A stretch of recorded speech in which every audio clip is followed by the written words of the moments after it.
sets an angel and he sets a fire between the Israelites and the Egyptians. And ultimately, he blows the wind, and it's like, however many have watched that, like, Prince of Egypt movie, or like, the seas part and all that. Yeah, that's an awesome movie.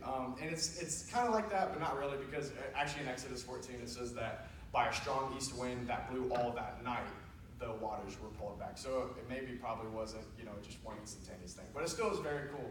And the Israelites walked across the sea on dry ground, and ultimately the Egyptians are trapped in the sea, and not a single one of them survives, and they were chasing the Israelites. So the Israelites win this battle. And when we think about it, if you can even call it a battle, right? Because they didn't have to lift a hand. All they were doing was running, and God wins the victory for them. That's a miraculous thing, and it's the power of God. And it refers to, and it just shows light to Psalm 44:3 when it talks about God had a favor over the Israelites. And another battle that I was thinking about was maybe the Battle of Jericho, right? And we all know that battle. We all love that. And Moses had died at this point, and Joshua had taken over as the leader. And Joshua didn't know what to do because Jericho had these high walls, right? And at that time, walls were a big deal. Like, you didn't have bombs or like guns or things like that. So these walls were a tricky thing to maneuver as someone if you're trying to conquer that land, and the Israelites were, because God had told them to. So Joshua doesn't know what to do, and he finds himself in a position where he sees this man, or someone who looks like a man, and they're holding a sword, and he talks to them and he says, are you a friend or are you a foe? That's what he says. And the person replies and is basically like, well, it's not about whether I'm with you, it's about whether or not you're with me, because it was God came to earth as the captain of the Lord's host, a theophany, and basically has a conversation with Joshua telling him, okay, this is what you're going to do. You're going to walk around the walls of Jericho for 6 days, and one time each of those 6 days. And on the 7th day, you're going to walk around 7 times. And when the trumpet sounds, the walls are going to fall down flat. And the children of Israel do this, and Joshua takes this word to heart, and he goes and he gets all of them together, and they walk around, and they're instructed not to make a sound for 7 days walking around this city. And ultimately, they accomplish the plan, and they do what God tells them to do, and they shout, and the walls fall down flat. And only Rahab survives of this city. So God did exactly what he said he was going to do.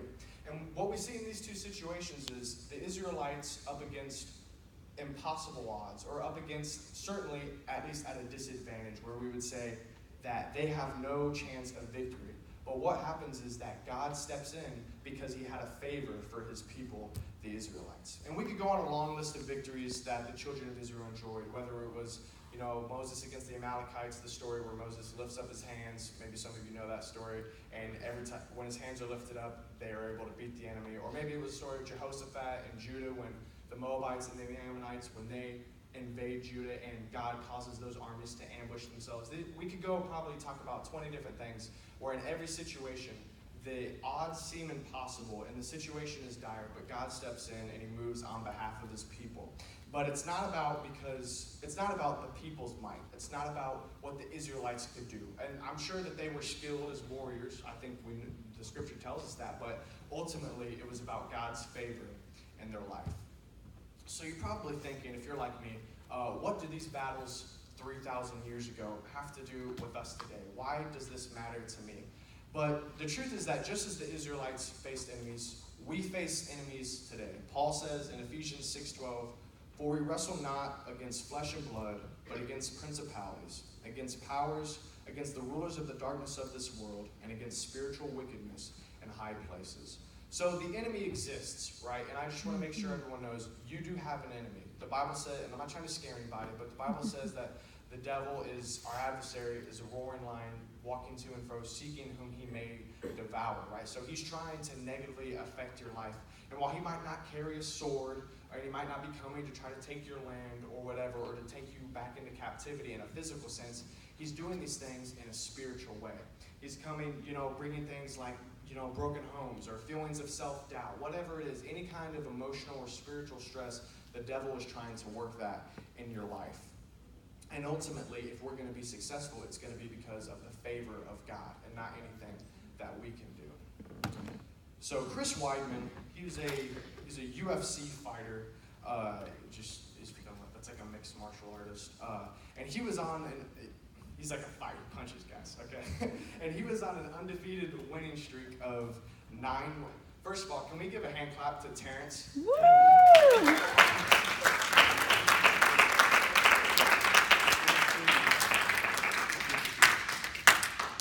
But Chris Weidman, okay, back to Chris Weidman. He was a UFC fighter. He was undefeated in 9 fights.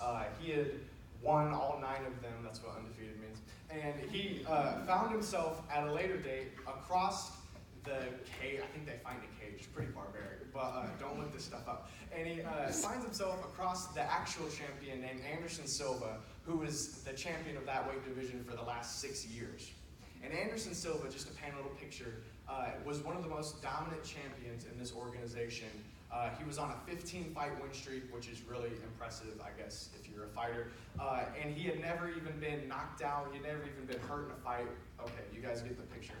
But Weidman ends up winning this fight against basically impossible odds. He ends up winning this fight by knocking Anderson Silva out. And that was the first time that had ever been done in history. And he did it in round 1. And no one expected that.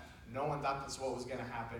But Weidman did it. And he ends up accomplishing what he said that he had been working his whole life for. And he even says that he wasn't necessarily, he wanted to be the champion. That was his main goal. But he wanted to beat Anderson Silva because of how great Anderson Silva was. So back to that Mamba mentality thing I was talking about earlier. Weidman had accomplished something amazing, and it was something that basically no one had expected him to be able to do. He had, in our minds, irrefutably proved his greatness, and he climbed to the top of the sports world. He was at the summit, right? I mean, I don't know what to, imagine you guys, win some kind of, or get an A on a test, whatever it is. Something that it's a really big deal and you're really excited about it. That's what he was experiencing. But this is what Chris Weidman had to say about this fight in retrospect. He said, "I remember after the fight, looking at myself in the mirror and nothing changed. You have these expectations and you work so hard. I worked my whole life for that. And you accomplish your dreams and your goals and you think you're going to be so happy, and all of a sudden you're like, this is it? This is all that it was?" He says these goals will never fulfill the way you expect them to. So Weidman had what we would refer to and what sports writers refer to as the Mamba mentality, right? He had the drive. He had the will to succeed in an area that everyone said you wouldn't be able to succeed in. And he had the dedication to put in long hours so that he could accomplish something that he thought was amazing. So this is just an example of your own efforts. It can only bring so much victory in your life. And you might be able to earn yourself a world championship. You might be able to get an A on that test, whatever it is. You might be able to get into a good college. But ultimately, you're not going to be able to earn your way into heaven. You can't earn your way anything eternal. So just like the Israelites couldn't conquer the enemy through their strength, we can't overcome the powers of this world that Paul was talking about through our strength. Paul says again in Ephesians, "For by grace are ye saved through faith, and not that of yourselves." And watch this, he says, "It is the gift of God." It's a gift. It's not something you can earn. It's not something that you can purchase. It's not something that, you get, you buy this many coffees, you get a free one. It's nothing like that, okay? It's a gift from God. It's not of works, lest any man should boast. So my point today is that you can't earn victory in your life by yourself. You must rely on the favor and on the grace of God, because it's not by might and it's not by power, but it's by my Spirit, saith the Lord. And now that might seem a little disappointing. You're like, oh, so when I do get to the NBA and I'm the best, I'm not going to be happy. Maybe some of you are thinking that. But I think it's good news, because Psalm 41:11 says that all that hate me whisper together against me. Against me do they devise my hurt. An evil disease, say they, leaveth fast unto me. This is David speaking here. "And now I lieth that I shall raise up no more. Yea, mine own familiar friend, in whom I trusted, which did eat of my bread, hath lifted up his heel against me. But thou, O Lord, be merciful unto me, and raise me up, that I may requite them. By this I know that thou favorest me, because mine enemy doth not triumph over me." So what I'd like to tell somebody here today is that your presence, your existence, the fact that you're enrolled in this school, the fact that you are able to come to a school where apostolic doctrine is taught to you, where you're allowed to come together, and that was so great, all of you who were participating in the music, and you're allowed to lift up God, that's just a an indication from God that He's not given up on you, that He has favor for you in your life. So whatever it is you're facing, and maybe it feels like the enemy might be winning the fight right now. You might have some kind of crisis in your life or some kind of thing that you're struggling with. It might be sin. It could be, just whatever it is. Whatever you're facing, God has favor for you in your life. And this is really important. God's grace is a gift. You don't have to worry about earning it. You're not going to be able to earn it. So you might think, wow, I know this person, whoever they are, they really have it all together. They really got a great life. If anyone was, I could never be like that. I could never do the things that they do. But the same grace that's going to save them is going to be the same grace that saves you. God's grace can't be packaged any differently. It's given to everyone freely. It's unmerited for every person. You can't earn God's grace because all have sinned and come short. So if you've got a problem in your life today, I just want to implore you, give it over to God, and He will give you grace and He will give you favor to overcome. So the Israelites, just to recap, they weren't successful because of what they did. They were successful because of the favor of God.